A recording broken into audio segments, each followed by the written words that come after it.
You really do. I was telling some guy at work. I used to write Bible verses on a piece of paper. Come on. Now I walk around. I used to do it when I worked at UPS. Oh, really? Yeah, I would write a Bible verse on a piece of paper just so I could try to learn. Yeah, it. regurgitate the Meditate. cycle. Yeah, You know what I'm saying? So you can walk with it. I would do it with certain things I read in a book or whatever. I was like, the thing of it is that when you start doing it like that, it start to manifest in your life. That's true. You start to see it. You see, and that's what I'm saying. You need to be around people that like, man, I want to see you win. I want to do this. I mean, man, don't do that, man. Now I'm about to, Cause I feel say I've known you, right? So I know how you were at work at one point in time. And no, man, but you know, you know me. You know, and I didn't have no problem. Like, and I at one time at UPS, yeah, I got dusted. Yeah, and I feel say it was funny to me because you would literally, we'll be working, you'll be killing it. You'll drink I don't know what you put in that juice. He'll put off in that, whatever he had in that juice, his energy went to zoop, and he'll just be throwing whoop, whoop, whoop, whoop. And some dude was, I can't remember who this supervisor was. He was talking crazy. Mm-hmm. And man, you just get up, you go up to him and you say, you said, I can't remember you had like a saying. And it was pretty much like, can we go out? Can we go outside? Yeah, can we go out to work? Yeah, I think you said something like you want to meet in the park after work. And the dude was like, and I was right there because I was at the front of the where you throw it into the slide or whatever. Right. So dude was like, no, Jerome, and he's still kind of like still on it. And he like, part, what are you talking about, Jerome? I'm talking about to fight. And the dude was like, oh no. Then why manifest that energy? Yeah, no, manifest. I mean, honestly, that was my thing. Yeah. When I left them, brother, I haven't got in no fights except at the park since I left them. I haven't got into it with management. Nobody. Only had one guy like this year raise his voice. Mm-hmm. But I haven't had the consistent stuff that we went through with people coming at you, getting on you, blah, blah, all that stuff we went through. And then new people coming in, that haven't caught their felony yet. So it's like, it was a rough pace. And it's like all these bullies and you like, bro, I didn't come here to be bullied. But I had to explain that to someone the other day. Yeah, they were saying, maybe Eric, you need to check how you are at work. And I was like, you gotta think how you are. Yeah. And I said, you gotta think, I work with nothing but men are competitive. That's true. And I said, even the low lives, I said everybody, and when it's just like all men, this dude prejudices of me because I've only been here 4 years. I'm a lead. Now, black or white? Latino, white. No, come on. They giving me looks every day. But this, to be honest though, that's the reason why I say that's this Eric though. This black curse though, for real. Yeah. Bro. Yeah. Remember that time you went to that furniture company and you got interviewed by that black woman? Yeah. And you had an associate's degree and she didn't? Yeah. You didn't get that job. And people with felonies work there. Yeah, man. At a high grade. That's a high grade furniture place. Yeah, Nebraska. But you didn't get it. I didn't get it. So, I was like, you gotta think in terms of people are literally giving me dirty looks. Is kind of hostile. You try to have a conversation with someone, and you like, man, you being cool about it, and they turning up on you. Yeah, no. And you don't know where it's coming from, but it's coming from. I got promoted before you. Yeah. You been here I think it's people who've been there 15 years, 30 years. They don't like to see no. Check this ass. Now, because what you saying a lot of stuff, and if people be honest, a lot of people just really honestly not honest with their life on what did they do best or what have you. So when I was in the military, and to me, as whatever you look at me, even with this, I'm still want to be Rambo. Mm-hmm. Bruce Lee Rambo. Right. So I was a cook. And that's very, no matter how people try to be polite, that's looked down upon. Mm-hmm. So I hated that job. Mm-hmm. But I didn't want a dishonorable discharge. Right. So I knew I couldn't do that. I Right. can't get it. So I have to do what you tell me to do. Right. As long as it's not degrading me to this is my limit. Right. Okay, you know, like if you told me to get digging, no, that's brother. Yeah, we gonna do whatever we gonna do. yeah. So I go to work, blah blah blah blah, doing what they saying. The other guys that could outperform me, some could, some couldn't.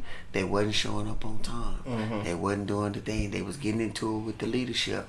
These guys, and then when I just come in, hey, you wanna go to PLDC? Mm-hmm. That's to go from E4 to E5, being a sergeant. Mm-hmm. You wanna go to P? Okay. Mm-hmm. Got through P. Got through it. Other people flunk it out on maps, land navigation. Mm-hmm. Your boy just, what did he say do? I did it. Right. And I went past it, and then came back, got my promotion. Then they say, BNOC is basic NCO, and that's for you to go to E6 level. Mm-hmm. It's all these trainings. Right. So I went there, and the guys was finding out that's been in the military. So if I go to BNOC before them, Mm-hmm. I'm over them. Mm-hmm. When they've been in the Army for 10 years. Mm-hmm. And I don't even love this. But I did the job, bro. I couldn't get a dishonorable discharge. Mm-hmm. I had to, because the Army would dock your pay. I can't let you dock my pay. I can't leave. Mm-hmm. I have to finish my obligation. And I can't let you dock my pay. Mm-hmm. So I have to do what you tell me to do. A lot of people can't do that. You're free at your job. In Texas, you have the right to work. They can fire you for no reason. Mm-hmm. You know, then you go through the other preliminaries. But my point is, they can let you go and you can quit. Mm-hmm. Okay, so we have this understanding. I want to be here. You want me to be here. Right. This is my job. This is how I take care of my family. Yeah. And I know you get down in the dumps. I know you get tired. But man, come on, man. Yeah. Who can you call to say, hey, man, I need $500? Yeah. So my point is that, and I lost that. I came out. I was a little bit more motivated. I would work overtime, but other things in my life had to go. You know, For you. for me to keep getting a better understanding about life instead of thinking, you know, I will work in the sun. I might not want to, and if I'm not smart enough to figure out how to get out of the sun, then I'm in the sun. Man, I was telling somebody the other day, because, you know, people at work can tell me, like, you know, Eric, you work too hard. You stay late. Who Huh? paying it? When they say, my auntie say that to me. Yeah, and so I told this individual, I said, man, because they be like, I can't work like that for the white man, blah, blah. And I said, sometimes you got to take, how you looking at it is not how I look at it. Come on, man. Talk to me. I said, so, you don't know what's going on in my life. Yeah. What if I got something going on with my wife at home, and coming to work is my safe haven, and me working takes my mind off of whatever? Come on, man. It ain't have shit to do with the white man. What if I really need some money? Come on, man. What if, you know, summertime, my son in daycare? I ain't got to be here. I ain't don't got to- have to. This is where I'm at. This is my will. Come on, bro. This is how I'm looking at it. You guys are taking it and turning it to something negative, and I was like, I'm not even. You don't know where I'm at mentally with it. You don't know what I got going on.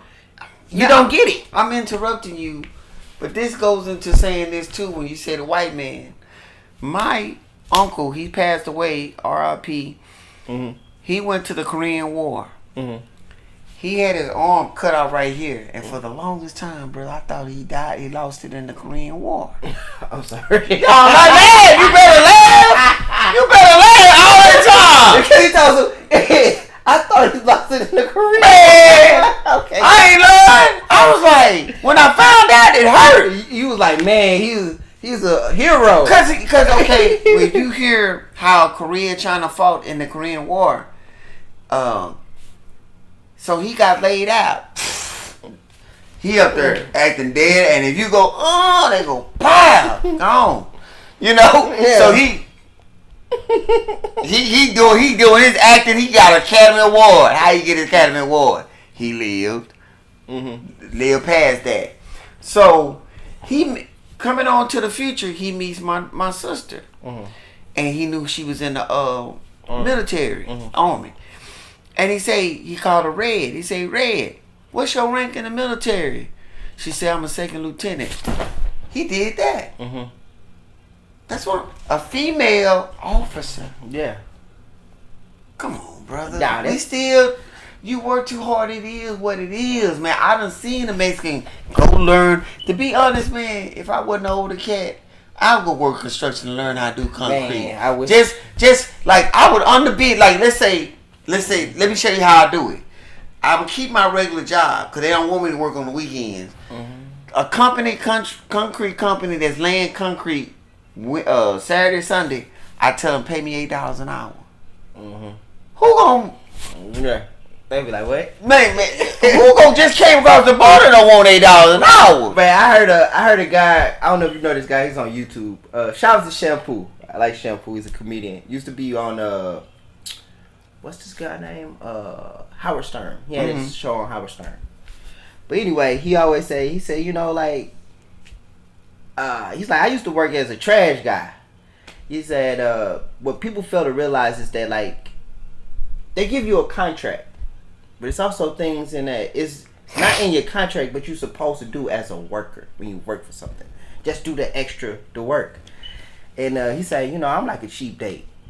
For a little bit of nothing, you can get me for whatever. I'm not hard to please. If my bills, if I could just square away my bills, where I'm learning, this dude paying me $8 an hour. $8 an hour is no money.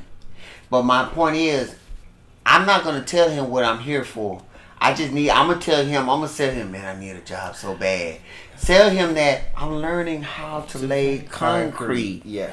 Most of the guys, bro, that's how they started out. Then they went and started their own business. Nah, they hustle. I would. And they went and started underbidding. Yeah, and underbidding, and I think like cause those are jobs that like, man, your next door neighbor may need that. Come on, bro. That's $400. You sit outside. No. When the trees got pushed down. Yeah. Oh yeah. I went and bought a saw. You for real? Man, bro. If you call somebody, now think about supply and demand. It's a high demand, right? You're looking at $1,000. Yeah. The guy. No. So I went and bought a saw, and Jalen, I'm not mechanical. Mm-hmm. Damn thing jumped off. Jaden pulled up to YouTube, went to work, and I was like, boy, love this dude right there. That's why I told you I love this dude. So got out there, we dressing it, what they call dressing. We cut it down, dressed it up, cut it down. This is in front of your house? Yeah, it was in the backyard, and we walked it and stacked it, all that stuff. Yeah. I saved myself $1,000. Yeah. Just doing the work. Right. I feel so good, man. I wanted to start a tree trimming business. Yeah. I said, I need to go train on that. Yeah. How do you know, I'm just making a point. Right. We're sitting up here and oh man, check this out. So we went running today. You know that cat that goes around with the Fritos and all this stuff? Mm-hmm. Man, he pulled that straight out of his Suburban. Mm-hmm. Put down the ramps, pull that out, and get ready to go to work. I never seen one do it, bro. Mm-hmm. I always see like somebody just ride. Yeah, and they disconnect, disconnect. Okay, and he go about his business. Pulled it out of his car, getting ready, had everything iced down. We were so thirsty. He took $20 off of us. Right. We got 4 drinks. Gave my son a free water, and he got these little old snow cone pop. But my point is, what can I do? Nah, for real. Black people used to cook left and right. Yeah. Well, you tell me, where is it a local black where you know the family own this? I only know one that I can tell you. I know one up the street from here. Really? It's called Freckles. Okay, talk to me. I don't know. I say it's his business, but it's in a gas station. Bro, okay. Yeah. But my point is, that's one thing you could depend on, a fat, black, beautiful woman. Mm-hmm. She could cook. Yeah. For sure. Like my grandma was Vegas, That cooking. Come on, bro. Now you I don't cook. I don't want to do that. I don't want to be out there. You know, like, and so my auntie be telling me that. But I help you dig a ditch. I said, how many dudes want that? They want you to jump on that doorknob.